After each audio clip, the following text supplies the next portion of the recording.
Alright class, here's my Pecha Kucha for Design Tools 1. I've always been a music person, and I'm just going to give a quick background on what, I feel how music has motivated me and has influenced me throughout my life.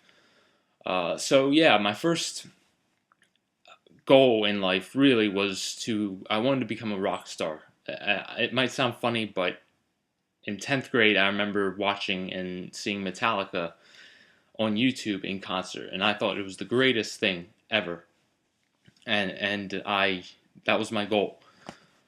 Unfortunately, in order to play guitar, my father wanted me to learn the piano as well. This was beneficial to me, but it wasn't the most exciting instrument to learn in the entire world. I thought, heavy metal on piano. So anyway, but on the piano at the time, my favorite, band was Metallica. So oftentimes you would hear me playing, either Fade to Black or Enter Sandman or any any song from Metallica. It was actually quite funny. As I moved on through piano, my musical tastes expanded from rock and roll, heavy metal to jazz, and learning Burt Bacharach songs and other jazz songs really motivated me to become a studio musician. And what a studio musician actually does is they say you had Justin Timberlake or any single artist, you would provide the backing tracks for them. So I wanted to be a studio musician for any of these individuals. But so yeah, the primary college that you would want to go to would be, say, a Berkeley or a Juilliard to learn, your specific instrument.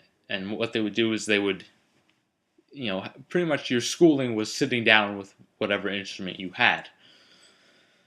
Unfortunately, I was told that, being a studio musician is hard, and you most likely will only become a teacher of music, which I thought was not the most exciting thing and was considered a failure.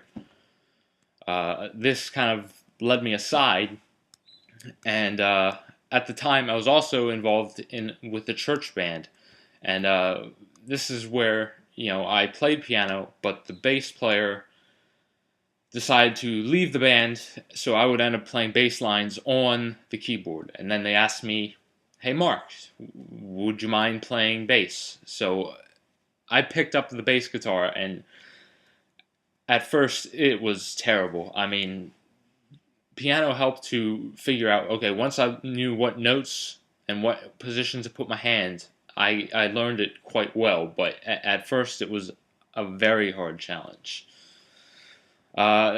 In our band that we created, I played bass and sang as well. So here's a picture of Sting singing and playing bass at the same time. I wouldn't consider myself the best singer, but we were only a three-man group, so we had to make do with what we had.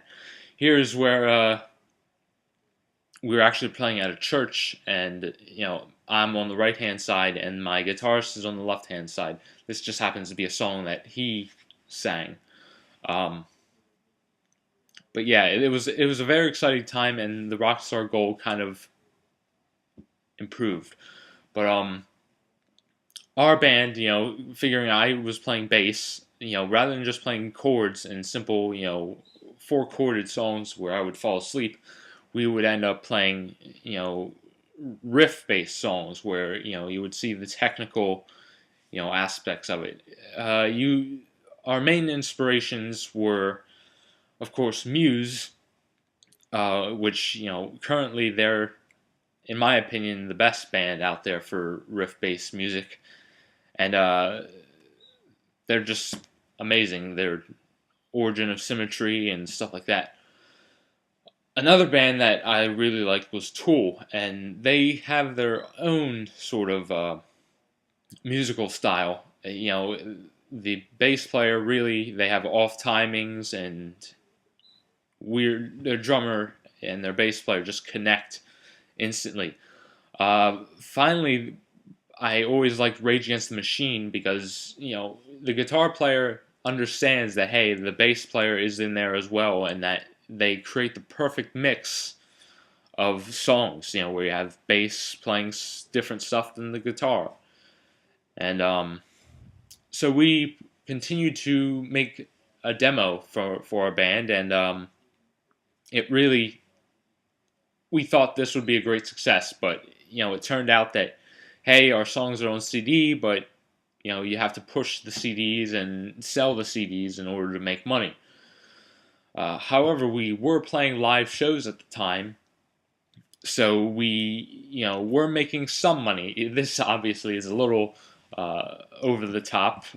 We made probably a single $100 tops during one of our shows at the place called Croc Rock. And other than the local shows that we played, which of course were free, and you didn't have to pay to see us, this is what the general audience looked like. It was pretty much just the other bands that were there and no outside, you know, customers.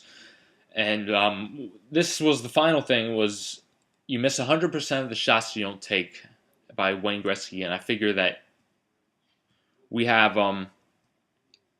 this is my favorite quote, and I tried, and I feel that I did the best at doing what I could.